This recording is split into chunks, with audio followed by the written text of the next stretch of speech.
Hello friends, welcome back to the channel Competitive Exams Adda. Friends, today we are going to discuss on a very important topic, that is how to get admission in PhD in the institute of your choice. तो दोस्तों देखिए, ये जो topic है काफ़ी important topic है और जो भी स्टूडेंट्स ग्रेजुएशन में या पोस्ट ग्रेजुएशन में जिनको अपने सवालों के जवाब नहीं मिल पाते हैं पीएचडी एडमिशन से रिलेटेड, उनके लिए वीडियो काफ़ी महत्वपूर्ण होने वाला है। साथ ही ऐसे स्टूडेंट्स जो आगे एकेडमिक्स में या एज अ साइंटिस्ट किसी भी ऑर्गेनाइजेशन में अपना काम करना चाहते हैं, ड्रीम रखते हैं एज अ जॉब करियर, उनके लिए भी वीडियो काफ़ी महत्वपूर्ण होने वाला है। तो दोस्तों वीडियो को पूरा देखें और कहीं भी कुछ ऐसा पॉइंट मैं बता दूंगा, अगर आप स्किप करेंगे तो वो आपसे पॉइंट भी स्किप हो सकता है। इसमें जो थोड़ी सी भी डीपली चीज़ें होंगी वो भी मैं बताने की कोशिश करूंगा। तो दोस्तों वीडियो को पूरा देखें। सबसे पहले हम देखिए वीडियो में क्या क्या डिस्कस करने वाले हैं वो देख लेते हैं। तो देखिए सबसे पहले first thing first, minimum qualifications क्या होनी चाहिए। मान लीजिए आप पीएचडी करना चाह रहे हैं तो उसके लिए सबसे पहली बात तो यही है कि आपकी मिनिमम क्वालिफिकेशन क्या होनी चाहिए। दूसरी चीज़, मैं आपको बताऊंगा कि टाइप ऑफ पीएचडी क्या क्या है, जिससे कि आपको हेल्प मिलेगी ये डिसीजन लेने में कि आपको किस तरीके से पीएचडी करनी है। किस तरीके से मतलब आपको रेगुलर पीएचडी करनी है, पार्ट टाइम करनी है। और मैं आपको बताऊंगा कि पीएचडी और डॉक्टरेट में क्या अंतर है। तो दोस्तों जिन लोगों को ये चीज़ें पता है पीएचडी डॉक्टरेट में क्या अंतर होता है, अच्छी बात है। नहीं पता है तो आज इस वीडियो के बाद में वो सारे डाउट जो हैं क्लियर हो जाएंगे। थर्ड चीज़ क्या है कि एंट्रेंस एग्ज़ाम, मतलब अब हम प्रोसीजर पे आ गए हैं कि पीएचडी में एंटर होने के लिए, पीएचडी प्रोग्राम में एंटर होने के लिए क्या क्या इंपॉर्टेंट है। तो ये है आपका एंट्रेंस एग्ज़ाम किस तरीके से होता है, कौन कौन से इंस्टीट्यूट्स लेते हैं, उसके बाद में इंटरव्यू कैसे होता है, क्या क्या पूछा जाता है, ये सब सारी चीज़ें। फीस स्ट्रक्चर क्या होता है, देखिए पीएचडी में फीस भी काफ़ी लोगों के लिए बहुत मैटर करती है। और स्कॉलरशिप्स क्या क्या मिलती हैं, कौन कौन सी स्कॉलरशिप्स हैं वो हम बताएंगे। साथ में बताएंगे प्रपोजल्स या फील्ड ऑफ स्टडी के बारे में। और देखिए फिर एक छोटा सा ओवरव्यू मैं दूंगा कि पीएचडी करने के लिए जो बेस्ट इंस्टीट्यूशन है इंडिया में, इंस्टीट्यूट्स हैं सॉरी इंडिया में, वो कौन कौन से हैं। और लास्ट में आपको मेरे द्वारा बताए जाएंगे कुछ ऐसे अनुभव, ऐसे एक्सपीरियंसेस जो आपको पता होना ज़रूरी है और वो आपके लिए एडमिशन के टाइम पे या एडमिशन से पहले काफ़ी बड़ा रोल अदा कर सकते हैं। तो देखिए दोस्तों, सारी वीडियो जो है काफ़ी इम्पोर्टेंट है और आप वीडियो में बने रहिए। तो देखिए इसके बाद में दोस्तों हम देख लेते हैं। सबसे पहली बात तो आपको ये पता होना चाहिए किसी भी फील्ड में जाने से पहले कि आप उस फील्ड में जाना क्यों चाहते हैं। तो देखिए पीएचडी में आप क्यों जाना चाहते हैं, पीएचडी क्यों करना चाहते हैं। पीएचडी, मैं आपको बता दूं, आपको एक टाइम पे ऐसा लग सकता है कि मैं आपको डीमोटिवेट कर रहा हूं, लेकिन पीएचडी कोई सीधी चीज़ नहीं है। आपको जो है टाइम इन्वेस्ट करना पड़ता है, आपको बहुत सारी किताबें पढ़नी पड़ती हैं और आप 3 4 5 6 साल से लेके जो है 6 7 साल तक, 8 साल तक भी कुछ लोग करते हैं। पूरी मेहनत करनी पड़ती है, उसके बाद में जो है आपकी थीसिस कंप्लीट हो पाती है। तो देखिए अगर इतने लंबे टाइम तक आप किताबों में किताबें पढ़ सकते हैं, मोटिवेटेड रह सकते हैं और आपके अंदर वो ज़ील है, वो मोटिवेशन है कि आप इतना कर सकते हैं, तो बिल्कुल आप पीएचडी करिए। नहीं तो दोस्तों, जो लोग सोचते हैं कि पीएचडी काफ़ी आसानी से हो जाती है, देखिए मैं कुछ यूनिवर्सिटीज़ की, कुछ कॉलेजेस की बात नहीं करता हूँ, लेकिन जिन कॉलेजेस या जिन यूनिवर्सिटीज़ से मेरा ताल्लुकात रहा है, वहाँ पे मेरा एक्सपीरियंस यही है कि इतना आसान नहीं है पीएचडी करना। आपको जो है लगातार कई सालों तक वर्क करना पड़ता है, एक एक चीज़ पे काम करना पड़ता है, तब जाके आप एक अच्छे स्कॉलर जो है बन पाते हैं। तो देखिए सारी चीज़ें मैंने बताई हैं, आप खुद इवेल्युएट कर सकते हैं अपने आप को। बाकी मैं आपको बता देता हूँ कि ये फॉर हाईली मोटिवेटेड जो स्टूडेंट्स हैं, जो रिसर्च करना चाहते हैं किसी पर्टिकुलर फील्ड में या किसी पर्टिकुलर टॉपिक में, तो देखिए वो पीएचडी करें, बिल्कुल करें। साइंटिस्ट बनना चाहते हैं ऑर्गेनाइजेशंस में, जैसे कि भाभा हो गया, जैसे कि आप इसरो में कोई जाना चाहता है या स्पेस में कोई रिसर्च करना चाहता है, तो इस तरीके से जो है वो लोग पीएचडी करते हैं और आगे जो है अपनी रिसर्च को कैरी फॉरवर्ड करते हैं। सीएसआईआर हो गया, तो ये सारी चीज़ें जो है हाईली मोटिवेटेड स्टूडेंट्स के लिए है, या जिन लोगों को करियर बनाना है एकेडमिक्स में, प्रोफेसर या असिस्टेंट प्रोफेसर लगना है, तो इस तरीके से वो लोग भी पीएचडी कर सकते हैं। या किसी को जो है एक अच्छा रिसर्चर बनना है, प्राइवेट ऑर्गेनाइजेशंस में भी या पब्लिक ऑर्गेनाइजेशंस में भी। जैसे मैंने अभी CSIR का नाम लिया है, तो ये सब क्या है, आप एक अच्छा रिसर्चर होने के बाद वहाँ पे आप काम कर सकते हैं। तो देखिए PhD इसलिए, अगर आप इसलिए करना चाह रहे हैं जो चीज़ें मैंने बताई हैं, तो बिल्कुल अच्छा है। नहीं तो आप देखिए और कोई फील्ड पकड़िए। ये कड़वी सच्चाई है, मैं आपको डिमोटिवेट नहीं कर रहा हूँ, लेकिन ये जो सच्चाई है यही सच्चाई है। इसके बाद में देखिए, सबसे पहले हम बात कर लेते हैं मिनिमम क्वालिफिकेशंस की। तो मिनिमम क्वालिफिकेशंस सभी को पता भी होगा, जो लोग करना चाह रहे हैं। जिनको नहीं पता है उनको मैं बता दूं कि आपके पास में मास्टर्स डिग्री होनी चाहिए। जो भी सब्जेक्ट में, आप मान लीजिए फिजिक्स में करना चाह रहे हैं, तो फिजिक्स में अप्लाइड फिजिक्स मतलब एलाइड जो सब्जेक्ट्स हैं, वो उन सब्जेक्ट्स में भी आप मास्टर्स डिग्री कर सकते हैं। और उसके बाद में ही आपको आपका जो है एडमिशन PhD में हो सकता है। इसके बाद में मैं आपको बता देना चाहता हूँ कि किसी-किसी सब्जेक्ट में, कुछ सब्जेक्ट्स ऐसे भी हैं जिनमें एमफिल भी ज़रूरी होता है। एमफिल मतलब मास्टर्स इन फिलॉसफी। देखिए, हमने ये एमफिल की बात की, अब हम पीएचडी का भी बताते हैं। पीएचडी बेसिकली होती क्या है? तो ये क्या होता है? डॉक्टर ऑफ फिलॉसफी होता है। एमफिल क्या होता है? मास्टर्स इन फिलॉसफी होता है। तो कुछ सब्जेक्ट्स में एमफिल भी चाहिए होता है, लेकिन मोस्ट ऑफ द सब्जेक्ट जो है, आप मास्टर्स के बाद सीधा पीएचडी भी कर सकते हैं। कुछ लोग जो है एमफिल भी करते हैं, और नहीं करना चाहते तो मास्टर्स के बाद अगर आप सेलेक्टेड हो रहे हैं तो आप पीएचडी बिल्कुल कर सकते हैं। इसके लिए आपको क्या होना, ये बिल्कुल क्राइटेरिया है कि 50-55% मार्क्स आपके ज़रूर होने चाहिए। 55 फॉर जनरल कैंडिडेट्स और 50% फॉर जो रिजर्व्ड कैटेगरीज होती हैं, जैसे SC ST OBC या PWBD, जो पर्सन्स विद बेंचमार्क डिसेबिलिटीज होता है, उनके लिए 50% का 5% की उनके लिए छूट होती है। और ये देखिए, आपके एंट्रेंस के लिए भी ये बहुत ज़्यादा ज़रूरी है। अब देखिए, हम बात करेंगे मिनिमम क्वालिफिकेशंस की। बात कर ली हमने। अब मैं टाइप्स ऑफ पीएचडी आपको बता देता हूँ। आपको पता है तो अच्छी बात है, नहीं पता है तो मैं आपको बताता हूँ।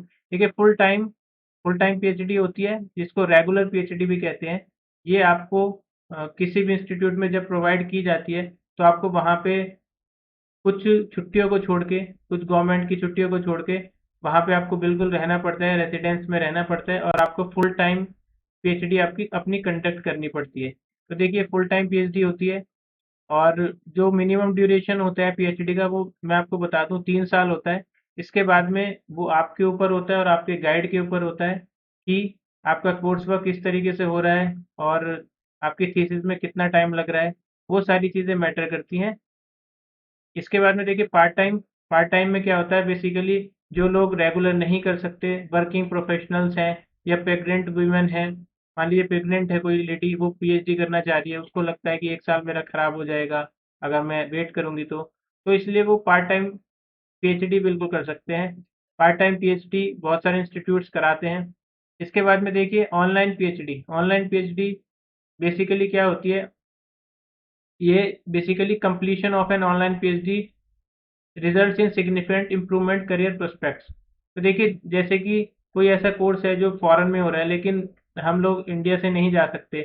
कुछ एक पर्टिकुलर टॉपिक पे इस तरीके का कोर्स कराया जाए, पीएचडी कराई जा रही है, तो उस तरीके से यहाँ से ऑनलाइन पीएचडी हम कर सकते हैं। इवन इंडिया में भी कुछ ऐसे इंस्टीट्यूट्स हैं, जैसे मणिपाल ग्लोबल इंस्टीट्यूट है, वो भी ऑनलाइन पीएचडी जो है कराता है। तो देखिए, ये इस तरीके के स्टूडेंट्स या प्रोफेशनल्स के लिए हैं, जो कि leadership academia, consulting, research, entrepreneurship, इन सब में जो है कुछ ना कुछ एक नई चीज़ निकालना चाहते हैं, वो ऑनलाइन पीएचडी कर सकते हैं बिल्कुल। तो देखिए, टाइप ऑफ पीएचडी की बात हो गई है। इसके बाद में देखते हैं फीस। हम अब एंट्रेंस की बात कर लेते हैं कि हम कैसे किसी भी पीएचडी प्रोग्राम में एंटर कर सकते हैं। तो देखिए, आपको क्या करना पड़ेगा? आपको सबसे पहले फॉर्म फिल करना पड़ेगा। फॉर्म फिल करने के लिए ये आपको क्या करना पड़ेगा? यूनिवर्सिटीज़ की वेबसाइट पे या इंस्टीट्यूशन की वेबसाइट्स पे फॉर्म निकलेंगे, और वहाँ पे जाके जब आप फॉर्म भरेंगे, तो उसकी फ़ीस मैं आपको बता देता हूँ। अराउंड 300 से 3000 तक होती है। कुछ इंस्टीट्यूट जो हैं, वो 3000 तक भी चार्ज करते हैं अपने फॉर्म का, और कुछ जो है 300 रुपये में भी फॉर्म भरा जाता है, आईआईटीज़ वगैरह का। और इनका जो ड्यूरेशन होता है, वो होता है मंथ ऑफ जुलाई, अगस्त या सितंबर, इस मंथ में। देखिए, जुलाई अगस्त में फॉर्म निकल जाते थे, लेकिन अभी थोड़ा सा, तो 1-2 सालों से डिले होती हैं चीज़ें। तो सितंबर तक ये निकल जाती हैं। सितंबर तक आपको जो है सितंबर अक्टूबर में आपके फॉर्म्स फिल होते हैं इंस्टीट्यूट्स के लिए और यूनिवर्सिटीज़ के लिए। इसके बाद में देखिए जैसे आईआईटीज़ या आईसर्स की बात कर लें हम, जो थोड़े से टेक्नोलॉजी से रिलेटेड या साइंस से रिलेटेड जो इंस्टीट्यूट्स हैं, उनमें 2 बार फॉर्म निकलते हैं, एक ऑटम में और एक उनका समर प्रोग्राम होता है। तो देखिए जुलाई, अगस्त और दिसंबर, जनवरी में 2 बार आईआईटीज़ या आईसर्स में इस तरीके के इंस्टीट्यूट्स में जो है फॉर्म निकलते हैं। और इसमें आप एनआईटी भी ऐड कर लीजिए, आईआईटी, आईसर, एनआईटी ये सब ऐड कर सकते हैं आप इसको। इसके बाद में देखिए एंट्रेंस एग्ज़ाम होता है। एंट्रेंस एग्ज़ाम अ, किसी भी पीएचडी प्रोग्राम के लिए आपको एंट्रेंस एग्ज़ाम देना पड़ेगा। और मैं ये देखिए रेफ़रेंस ले रहा हूँ, जो जिन यूनिवर्सिटीज़ से मेरा ताल्लुकात रहा है, जैसे कि यूनिवर्सिटी ऑफ दिल्ली या मैं जो बात करूँ सेंट्रल यूनिवर्सिटी ऑफ हैदराबाद, इस तरीके से जो यूनिवर्सिटीज़ का मुझे पता है उनका मैं रेफ़रेंस ले रहा हूँ। बाकी लोकल लेवल पे एंट्रेंस किसी यूनिवर्सिटी कोई नहीं कराएगी या कोई कॉलेज नहीं करा रहा है, वो एक अलग बात है। लेकिन ये एक अ, जो है प्रोसीजर है कि आपका एंट्रेंस एग्ज़ाम होता है। इसमें देखिए एंट्रेंस एग्ज़ाम के बेसिस पे ही आपको जो है इंटरव्यू में बुलाया जाएगा। आपके फॉर्म्स जैसे फिल होंगे, उसके बाद में आपका एक एंट्रेंस एग्ज़ाम होगा। उस एंट्रेंस एग्ज़ाम में डिफरेंट डिफरेंट इंस्टीट्यूट्स के हिसाब से डिफरेंट डिफरेंट टाइप के जो है क्वेश्चंस पूछे जाते हैं। लेवल ऑफ क्वेश्चन जो है वो अलग-अलग होता है इंस्टीट्यूट के हिसाब से। और इसमें एक चीज़ मैं आपको और बता दूँ कि जिनके पास में नेट है या जेआरएफ है या सीएसआईआर, इस तरीके के एग्ज़ाम जिसने क्लियर किए हुए हैं मास्टर्स के बाद में, मास्टर्स के 4th सेमेस्टर या उसके बाद में, तो उन वो एंट्रेंस एग्ज़ाम से एग्ज़ेम्प्टेड होते हैं, उनको कोई एंट्रेंस एग्ज़ाम नहीं देना पड़ता।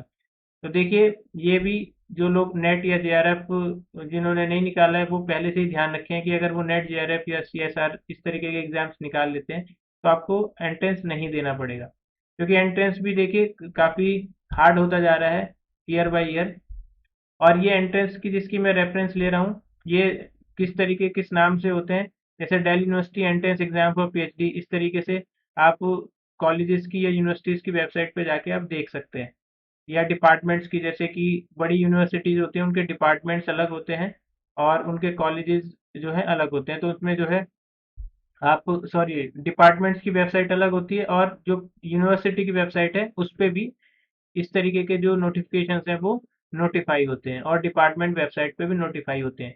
तो आप इस तरीके से जाके डिफरेंट डिफरेंट वेबसाइट्स पे चेक कर सकते हैं, सोशल मीडिया प्लेटफॉर्म से, अन्य जो भी मीडियम से, वहाँ से भी आपको पता चल जाएगा कि इस पर्टिकुलर यूनिवर्सिटी में जो है वैकें सॉरी पोस्ट जो सीट्स हैं वो निकली हुई हैं पीएचडी की। तो आप देखिए ये एग्जांपल्स हैं, कोई दिल्ली यूनिवर्सिटी हो गया, आईआईटी के एंट्रेंस एग्जाम्स, आईआईटी में भी जो है एंट्रेंस एग्जाम्स होते हैं पीएचडी के लिए। और अब क्या है कि एनटीए जो है, एनटीए सेंट्रल यूनिवर्सिटीज़ के सभी सेंट्रल यूनिवर्सिटीज़ के ऑल इंडिया एग्जाम कंडक्ट कराता है। तो देखिए कंडक्टिंग एजेंसी है एनटीए, तो इसके थ्रू भी आप एंट्रेंस एग्जाम दे सकते हैं। इसके स्कोर के बेसिस पे आपका इंटरव्यू होगा डिफरेंट जो यूनिवर्सिटीज़ हैं, सेंट्रल यूनिवर्सिटीज़ इंडिया में। तो एनटीए के स्कोर के बेसिस पे भी आपकी मेरिट लिस्ट बनेगी और आपका इंटरव्यू होगा। और देखिए कई बार जो है एंट्रेंस की ज़रूरत नहीं पड़ती है, जैसे पार्क या सीएसआर के कुछ प्रोजेक्ट्स आते हैं, उसके थ्रू सीधे ही जो अ, सीधे ही जो स्टूडेंट्स होते हैं, उनको जो है उनका जो प्रोजेक्ट वर्क है वो कई बार जो है पीएचडी में कन्वर्ट हो जाता है। तो देखिए ये जो है जो साइंस के स्टूडेंट्स हैं उनके लिए मैं बता रहा हूँ कि प्रोजेक्ट के थ्रू भी आप पीएचडी प्रोग्राम में एनरोल कर सकते हैं।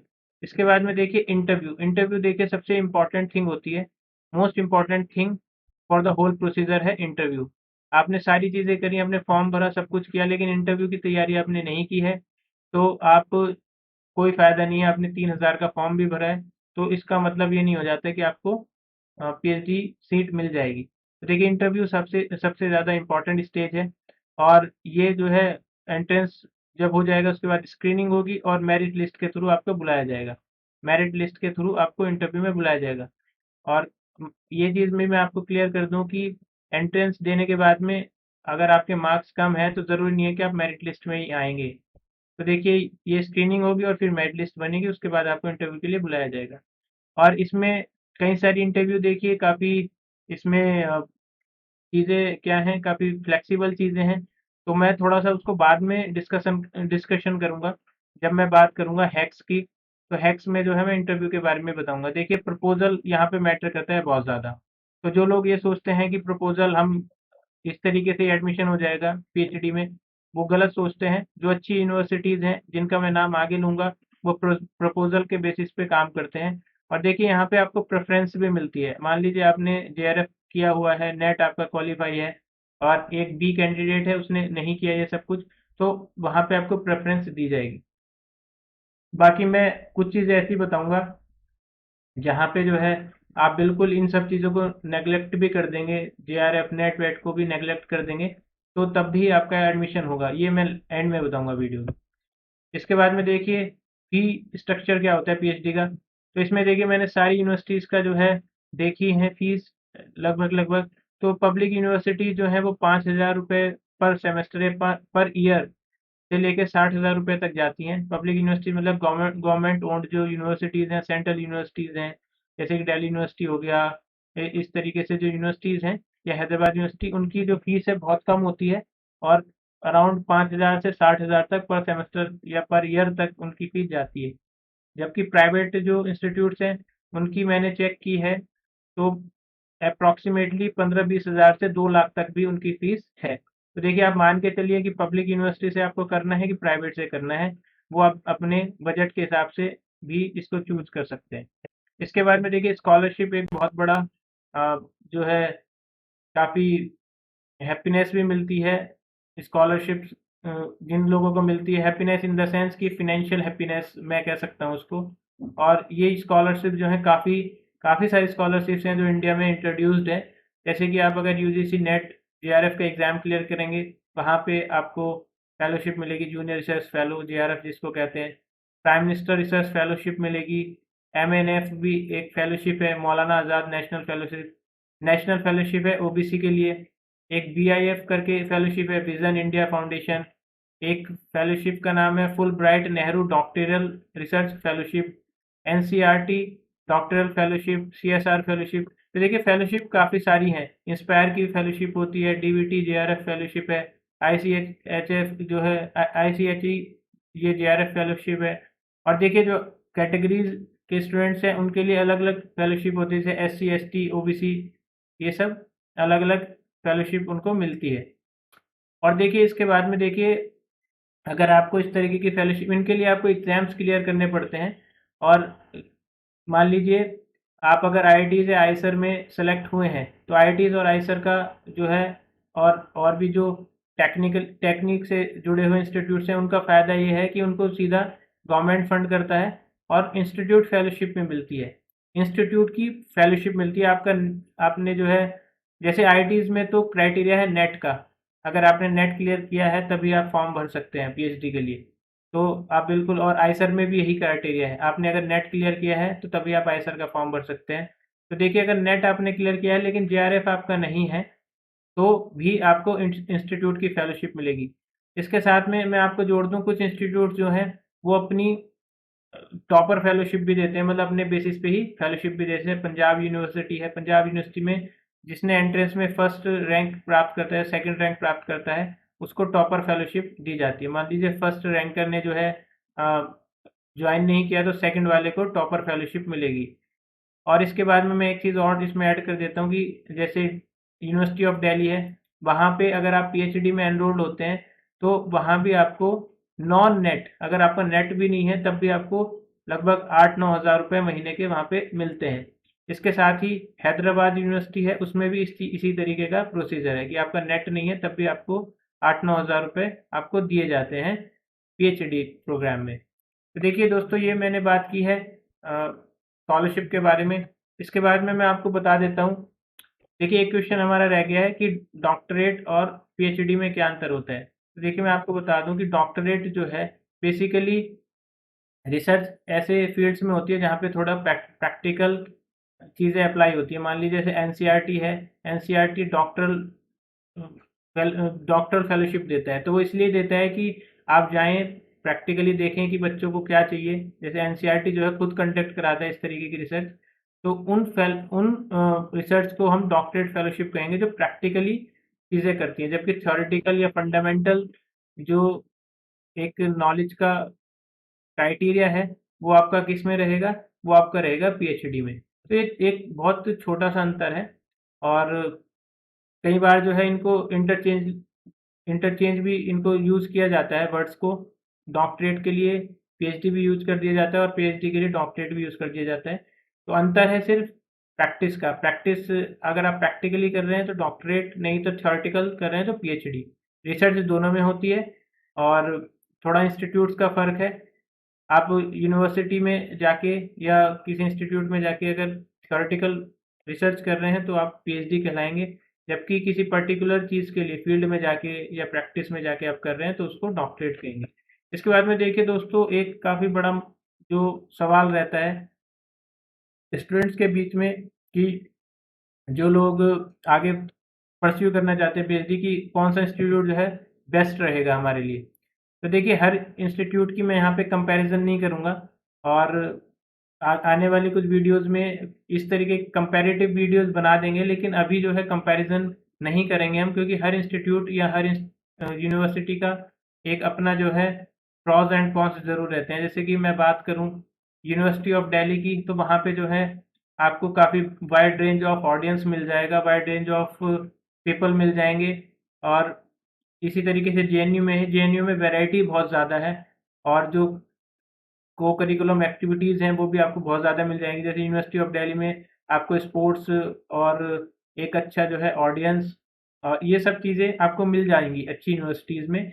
जबकि कुछ जो है लोकल यूनिवर्सिटीज़ हैं उनमें जो है इस तरीके की चीज़ों का थोड़ा अभाव रहता है, लेकिन कुछ चीज़ों में इस तरीके के कंपैरिजन नहीं किए जा सकते। लेकिन मैं फिर भी आपको बता देता हूँ कि best universities sciences, humanities, arts, commerce के लिए कौन-कौन सी रहेंगी। तो अगर मैं गवर्नमेंट ओन्ड की बात करूँ या पब्लिक इंस्टीट्यूट्स की बात करूँ तो यूनिवर्सिटी ऑफ दिल्ली, जेएनयू और Hyderabad central university, Jadavpur university, IIT जो हैं बेस्ट रहेंगी। और ज़रूरी नहीं है, देखिए मैं एक चीज़ आपको बता देता हूँ कि ह्यूमैनिटीज़ वाले स्टूडेंट सोच सकते हैं कि आईआईटीज़ जो हैं या आईसेट जो है ये तो साइंस से रिलेटेड है, लेकिन इनमें जो ह्यूमैनिटीज़ की भी रिसर्च होती है वो बहुत ज़्यादा अच्छी होती है और इनका जो करिकुलम है, जो इनका स्ट्रक्चर ऑफ स्टडिंग है, बहुत अच्छा होता है। लेकिन मैंने जो बताया ना कि कुछ चीज़ें कहीं पे होती हैं, कुछ चीज़ें नहीं होती। जैसे यूनिवर्सिटी ऑफ दिल्ली में एक वाइड रेंज ऑफ ऑडियंस आपको मिलेगा। आईआईटी में जो है आप मान लीजिए किसी पर्टिकुलर फील्ड में जा रहे हैं, ह्यूमैनिटीज़ की, मैं यहाँ पे ह्यूमैनिटीज़ की बात कर रहा हूँ, तो वहाँ पे क्या है कि हो सकता है कि आपके गाइड के अंडर आप जो है अकेले स्टूडेंट हो या 2 स्टूडेंट्स हो, तो इस तरीके की चीज़ें होती हैं। तो जहाँ पे आपका थोड़ा-सा हम कहेंगे कि एक वाइडनेस की थोड़ी कमी होगी आईआईटीज़ या आईएसएस में ह्यूमैनिटीज़ सब्जेक्ट के लिए, लेकिन स्ट्रक्चर वाइज़ जो है बहुत अच्छा होता है। इसके बाद में देखिए Savitribai Phule university, Punjab university, JMI, Jamia Millia Islamia, Lucknow university, BHU, Pondicherry university, ये सब जो है अच्छी यूनिवर्सिटीज़ हैं।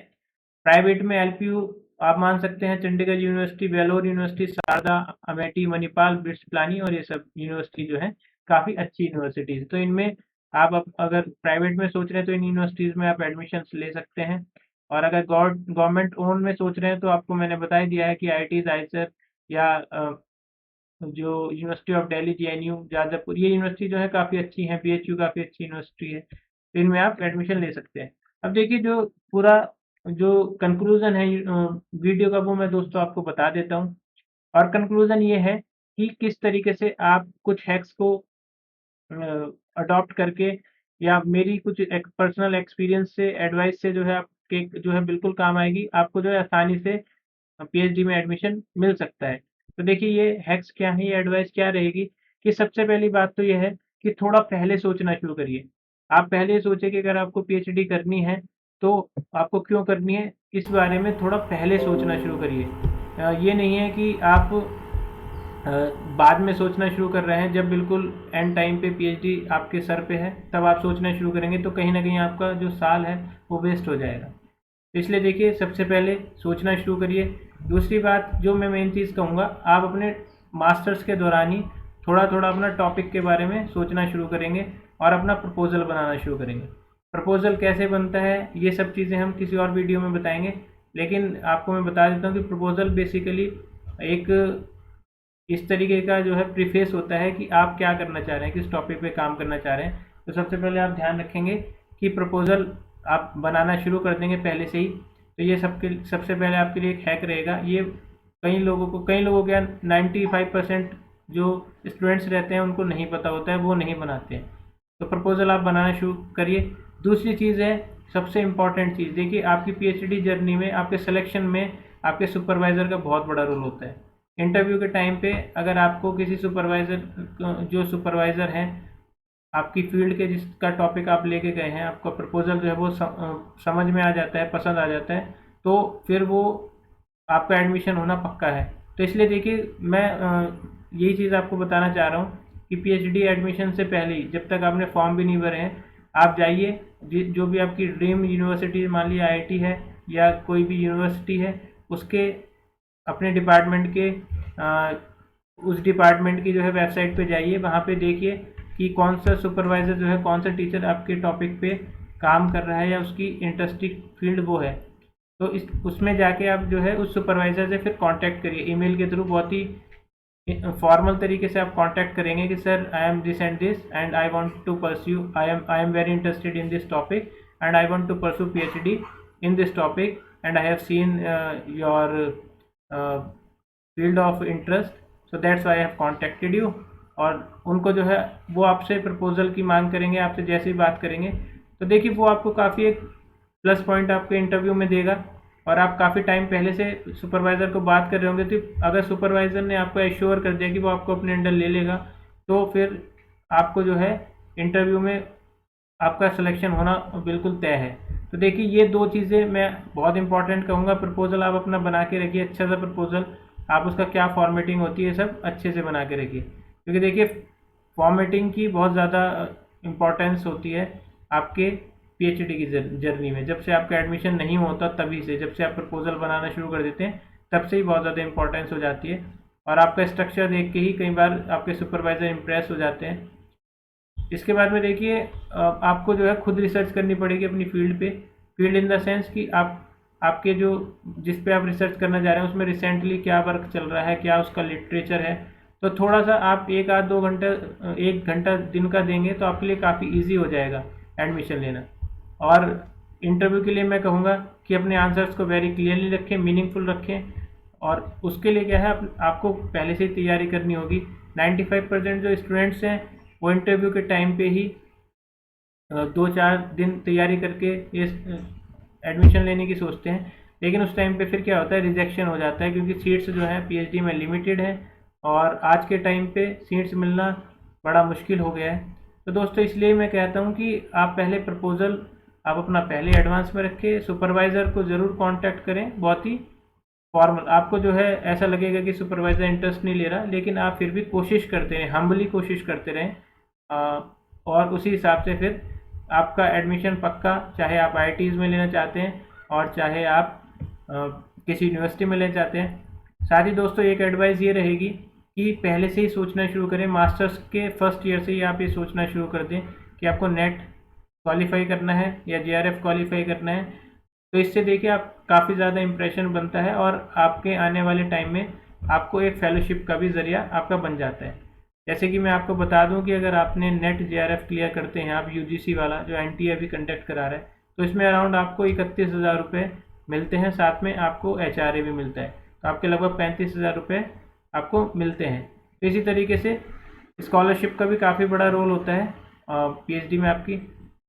तो दोस्तों होपफुली मैंने सारे जो डाउट्स हैं वो क्लियर किए होंगे। उसके बावजूद भी अगर कोई डाउट आपके मन में रह जाता है तो आप बिल्कुल कमेंट सेक्शन में कमेंट करिए और मैं आपके डाउट को जो है रिजॉल्व करने की पूरी कोशिश करूँगा।